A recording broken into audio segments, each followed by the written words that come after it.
In this week's Blizz Pro Weekly, lots of new BlizzCon news, the crowd in the arena no longer chooses you, Heroes of the Storm gets officially announced, Reaper of Souls is coming to PlayStation 4, and Hearthstone has a BlizzCon Invitational tournament, which we're sad we're not invited to.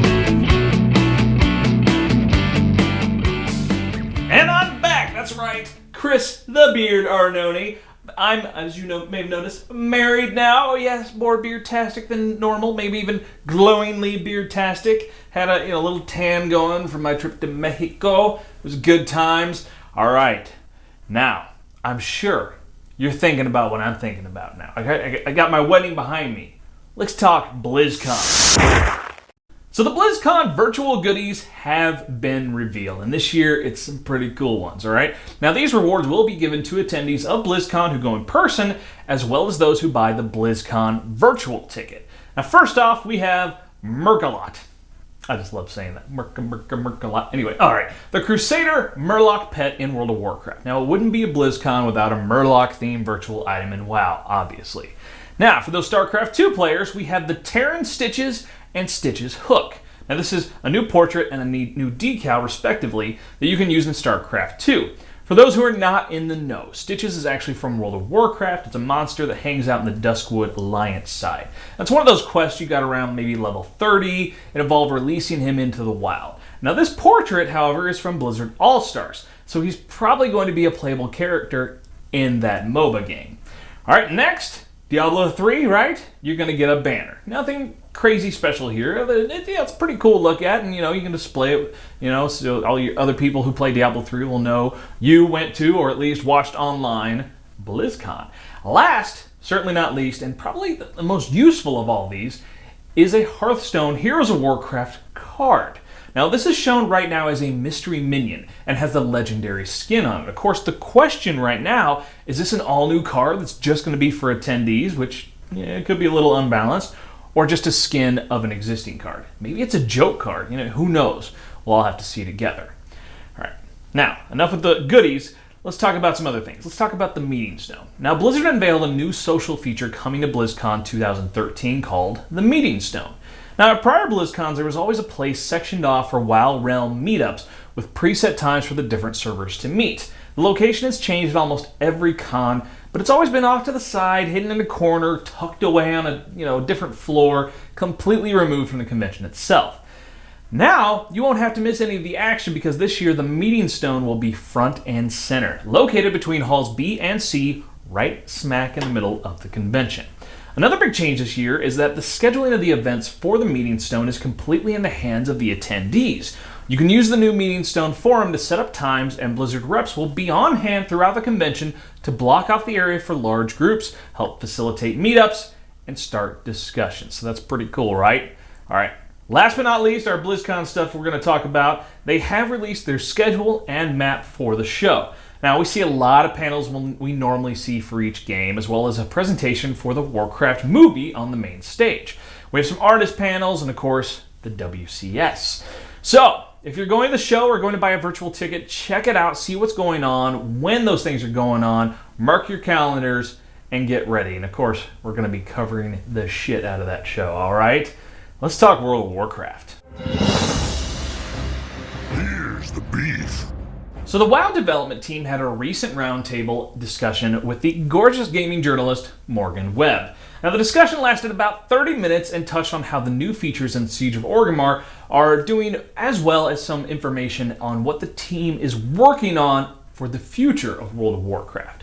So first off, Flex rating has been hugely successful. The team has been very happy with how many people are using the new feature and how much flexibility it brings to rating in general. They also talked about how they're working on a new system for heirloom items to work like mounts or pets currently do across all characters on the account.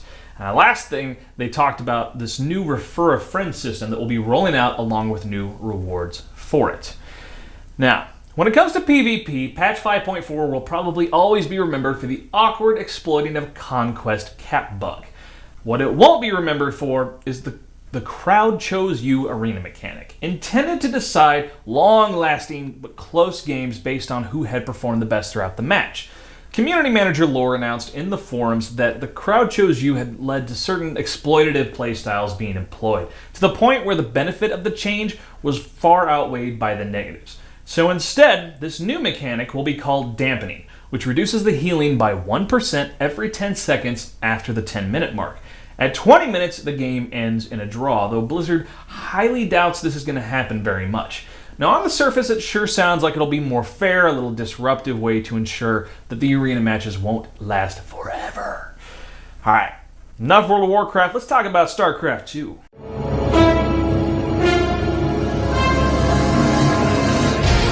You want a piece of me, boy? So WCS Europe has officially ended its third season, and MMA is back. After not winning a major tournament in over 18 months, he took away the European Championship by beating MC 4-2, and also securing his place in the World Championship at BlizzCon. Now, WCS Korea and America are still going on. Korea's down to the grand finals between So and Deer. America is just finishing the round of 16. Unfortunately, Scarlett, one of our favorites here, got knocked out, so we will not be seeing her at BlizzCon. I was really hoping to get to talk and interview her. That would have been cool. But this week, JR put up an article on BlizzPro talking about those who are still in it for BlizzCon and those who are on the bubble right now. Now, as it stands right now, the top 9 players in the standings are all currently guaranteed spots to get in. Maru, Alive, and SOS are all but guaranteed to get in. MVP and Duck Duck would have to have something pretty bad happen to them to not make it. This leaves roughly 6 players with a good chance of receiving the last 2 spots that are needed to get into BlizzCon. And now that IEM is over, Naniwa stands as possibly the only foreigner with a fighting chance of making it, since he placed second in that tournament and currently sits at number 15 in the global rank. Now, if you want to know who's on the bubble, check out that full article. There's going to be a link in the info below. Of course, it's over at BlizzPro.com. Now, a few weeks ago, we reported on Heroes of the Storm being trademarked in New Zealand. Several people were guessing it might be the next WoW expansion. We thought it might be a rebranding to Blizzard All-Stars. We were right. Blizzard just put up today, as of this filming, their new site for Heroes of the Storm, along with a trailer put together by Carbots, of course, the Starcraft video series fame. Heroes of the Storm will be playable at BlizzCon, as well as having several panels there. As of this time, no other information has been given about the game or why the rebranding. Now, personally, I think it may be a little bit to distance themselves from that terrible PlayStation game with a similar name, but more likely Heroes of the Storm is just more in line with sort of Blizzard branding and how they brand and name their games. It just makes a little more sense. Now, tag on this, a lot of people have been asking already, what do we call this game? We're always using acronyms to shorten the names of these things, but they already have HOTS for Heart of the Swarm. Now, Blizzard's already come out and said they are asking people to just refer to it as Heroes. Now, BlizzPro will have a standalone website sometime up after BlizzCon. We got a lot to prep for that first. It will be hosted at heroes.blizzpro.com and will run much the same way that our standalone Hearthstone site is running right now. So after BlizzCon, you want a place to call home that will have all of your heroes' information. All right, definitely check that out when it goes live. Enough StarCraft 2 and its, Heroes of the Storm spinoff. Let's talk Diablo. Stay a while and listen. So Blizzard recently sent out a survey to some players asking them to consider 2 different versions of the expansion and asking them what they think of their price points. Now, they were specifically asking about a standard edition priced at $30 and a collector's edition priced at $50. Now, this is a big contrast from the pricing of expansions in the past. Usually, you're paying $40 for the expansion and $80 for the collector's edition. Could this be a change in the overall pricing for Blizzard games? Maybe it's just a bid to try and get Diablo players back into the fold after all the nagging and the problems and the bad press that came about. We really want to know what you think in the comments. Is this a big shift and change, or just an attempt to reel those players back in? Now, the long-awaited Book of Tyrael released this week. Now, the original release date was supposed to be October 1st, then it got pushed back to the 29th. Now it ended up getting pushed forward again and released on October 8th. Now, the book is a follow-up to the popular Book of Cain and is written from Tyrael's point of view. The book is supposed to cover never-before-known secrets about the history of the world, the dark threats that yet face mankind, and Tyrael's decision to join the ranks of humanity as a mortal. Now, the book will be illustrated and will feature letters from Leia as well as additional fragments of Kane's memories. Hardcover is 164 pages long and sells for about $25 on Amazon. It is a must-have if you're a big Diablo fan, and if it's anything like the Book of Kane, it's going to be badass. Go pick that up. All right. Now, one of the big stories today, also, Blizzard was just all over the place today with announcements. Reaper of Souls will be playable at BlizzCon. Okay, you're saying that's not much of a surprise. It was playable at Gamescom. All right. It'll be playable on the PlayStation 4. Yeah. Diablo 3, Reaper of Souls has been confirmed for the PlayStation 4 and will be playable at BlizzCon. So does this mean there will be simultaneous release of Reaper of Souls for both PC and PS4? Seems like a certain possibility. Now, no word so far about Reaper of Souls coming to PS3 or 360, and still no word about Diablo 3 at all coming to Xbox One. Though I still think it will. Alright, let's talk Hearthstone. Pull up a chair by the heart. So recently, TwizCast members Twiz and Archon sat down with Hearthstone lead developer Eric Dodds and lead producer Jason Chase in an interview regarding the recent closed beta patch. Now, the interview mostly covered the balancing changes to rogues, druids, priests, and warriors. Also touched a bit on what Blizzard's plans are moving forward with the competitive scene. We also learned about the process that it took in naming the game Hearthstone. And we don't want to give it away at all here, but please check out the full interview. We've got it linked below. Of course, you want to subscribe to TwizCast. They're always talking to some folks over at Blizzard, getting the lowdown on all that stuff. Now, today, the Hearthstone team has announced a special exhibition tournament that will be happening at BlizzCon called the Innkeeper's Invitational. Blizzard invited 8 different personalities that are popular for streaming or their YouTube videos. Those invited are Day9, Rekful, Hafu, Kriparian, Trump, Husky, Noxious, and Artosis. Now, you notice some of your favorite people missing from that list, right? Eldorian and Zenstyle are a little bummed that they didn't get invited, especially since Zenstyle recently won one of the Mana Grind tournaments. However, they figure it's because they want this to be a casual exhibition event. They don't want people who are just going to, run the floor and roll over everybody else with these personalities that are playing. It's got to be it, right? Why didn't they invite me? I'm the most beer-tastic son of a bitch out there. I don't get it. Needless to say, this is going to be a pretty exciting tournament to see. Not only is this the first official tournament, Blizzard is holding, but will be our first look at Hearthstone in the official competitive scene. Just imagine once they get started, getting more esports-oriented features in that game like spectator mode. Now, the format for the tournament is also pretty cool. Each player has 3 decks that they had made in a best of 5. If one of your decks loses, it's out, and you have to play a new one. It's a great way to show off a bunch of different decks and playstyles. Now, today, Hearthstone has released a new patch for the closed beta. It's not as big as the balancing patch they recently published, but they have changed one card that was causing some serious problems in some games. That card, sorry Warriors, Battle Rage. In the last patch, in an attempt to give Warriors more card draw, they changed the mechanic to draw cards for each damaged character instead of each damaged minion. So it included heroes as well. This ended up becoming just too good. So with this patch, they're drawing that back to where you draw cards for each damage-friendly character. They also took the 3 mana cost down back to 2 where it originally was. So it may still be good, just not broke as fuck good. Alright. Also, in a few little patches recently, they've fixed a few little game-breaking bugs, nothing to really write home about.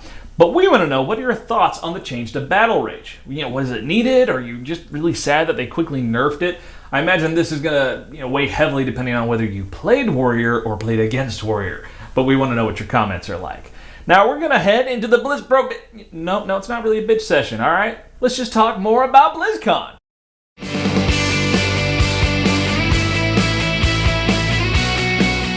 So lots of news came out today on BlizzCon. It seems odd that Blizzard has already put so much out there. We know Reaper of Souls will be there, and we know about Heroes of the Storm. So what's the big announcement that will happen this year? Well, next World of Warcraft expansion we know nothing about, which is weird, because usually in years like this, it's kind of leaked out there on the internet. But right now, nothing. Sure, there was that Dark Below trademark, which then turned out to be a hoax. So what exactly does WoW team have up its sleeve? We even believe it could be something big and maybe even groundbreaking. Why else would they release all this other information instead of, announcing it during the opening ceremony? Could WoW be getting redone? Could we be seeing an engine upgrade? Is it possible WoW could move to the next-gen MMO territory? It could make sense. There's no doubt that the game is no longer even close to its peak that it once was at, but it's still the biggest beast out there when it comes to MMOs. But if Blizzard wants to move forward, they need to do something about their subscriber base. Now this year we learned that their next-gen MMO, codenamed Titan, was getting delayed. Now lots of people were hoping this would be the big announcement for BlizzCon, but with the delay it may not be happening. Could it still happen? Is it all a ruse? Is Blizzard focusing that team on revamping World of Warcraft? Here's our speculation. Here's what we think might happen. This could be a BlizzCon for the record books. Already lots of new games are coming out for Blizzard. We're talking Hearthstone this year, Heroes of the Storm announced and playable at BlizzCon, Reaper of Souls for both PC and console, playable at BlizzCon with a 2004 release date, and we haven't heard any news yet really to speak of about where WoW is going or about that next Starcraft 2 expansion. Who knows what else Blizzard has up its sleeve. Now, if you're not going to BlizzCon, definitely check out BlizzPro's coverage. We have 2 camera crews going. That's right, Paul and I are going to be wandering around, but we got another crew as well, all right? We're going to have about 15 people total on the website who will be there writing about their experiences. Either way, this will be a year to remember if you are a Blizzard fan. And hey, if you're going to be at BlizzCon, be on the lookout for us, all right? We're going to have BlizzPro t-shirts, going to be walking around, big cameras and things. We should be pretty hard to miss. Love to meet people, shake hands, get to know you. All right, that does it for this video. Of course, subscribe right here on our YouTube channel. Check out Twizcast, listen, subscribe over there. Me, I'm all over the internet, Twitter, Facebook, Tumblr. I'm a Goodreads author. Subscribe, fan, follow, all that stuff. And of course, head over to BlizzPro.com. All the news, reviews, interviews, everything you need to know about Blizzard Entertainment games. Stay beardy, my friends.